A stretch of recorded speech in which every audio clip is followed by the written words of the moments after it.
না, দুনিয়া থেকে আসতে সেজদারত অবস্থায় এসেছে। এমন কোন সন্তান আছে? এমন কেউ আছে যে দুনিয়াতে আসার সময় সেজদারত অবস্থায় দুনিয়াতে আসে? আসেই আল্লাহর হাবিব সেজদায় পড়ে গেছে। সুবহানাল্লাহ। এমন কোন ইতিহাস দুনিয়ার শুরু থেকে কিয়ামত পর্যন্ত পাওয়া যাবে? এমন কোন সন্তান দুনিয়াতে আসার দিন সেজদারত অবস্থায় আসে? যে আমার নবীর শান আর মান, আমার নবীর এত শান, এত মর্যাদা কিভাবে আপনাদেরকে বুঝাবো? নবীর শান আর মান কত বিশাল। নবী যেদিন দুনিয়াতে আসে সেদিন অনেক অলৌকিক ঘটনা ঘটেছে। ভাই, এই নবী আসার কারণ কি? এই নবী দুনিয়াতে আসার কারণ হইল গুনাহগার উম্মতদেরকে যেন জাহান্নামের রাস্তা থেকে বাঁচাইতে পারে, জাহান্নাম থেকে যেন বাঁচাইতে পারে।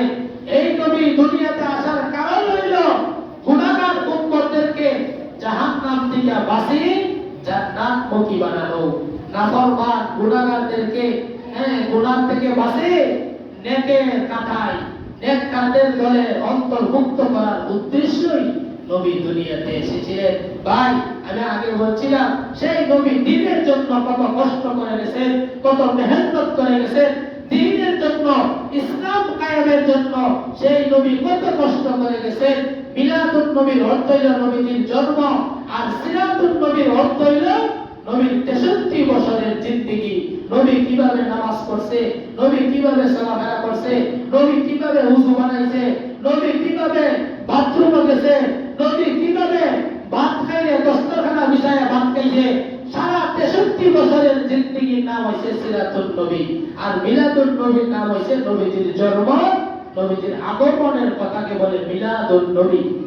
তো ভাই, মিলাদুন নবীর ঘটনা সারা দিন সারা রাত বলতে পারবো, কিন্তু এটা আমলীয় বিষয় না। আমলীয় বিষয় না সিরাতুন নবী। নবী কিভাবে চলাফেরা করছে, নবী মানুষের সাথে কিভাবে আচার ব্যবহার করছে, নবী কিভাবে সমাজ চালাইছে, নবী কিভাবে রাষ্ট্র চালাইছে, এটা হলো সিরাতুন নবী। এগুলি আমলীয় বিষয়।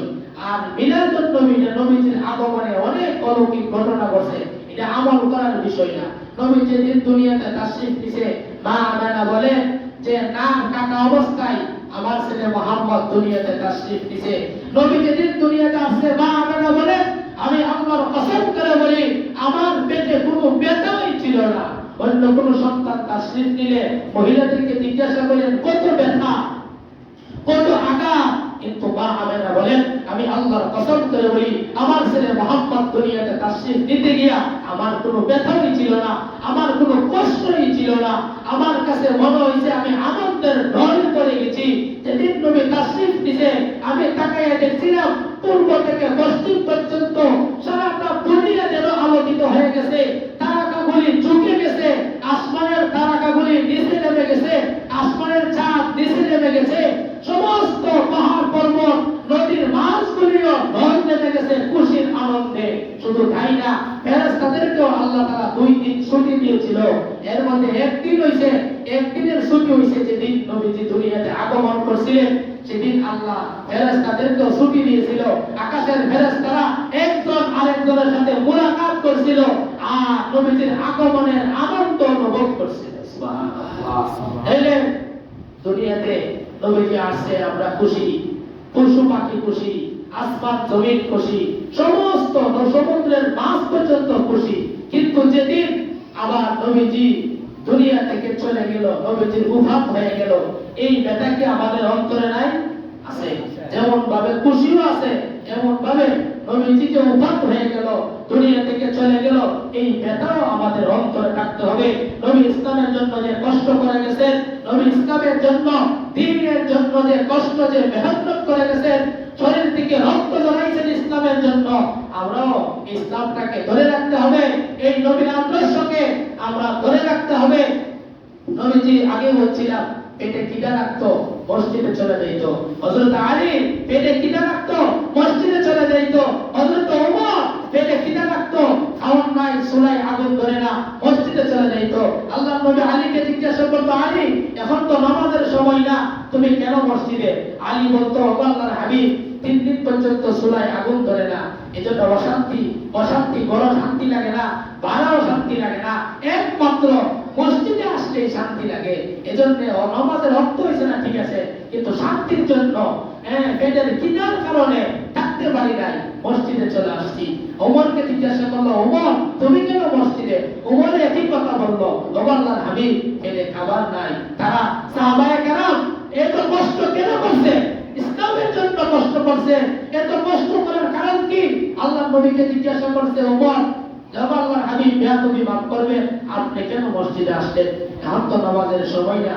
আল্লাহ নবী বলে, এ আলী তোমরা যে কারণে মসজিদে আসছো, এ ওমর তোমরা যে কারণে মসজিদে আসছো, আমি নবীও একই কারণে মসজিদে আসছি। সুবহানাল্লাহ।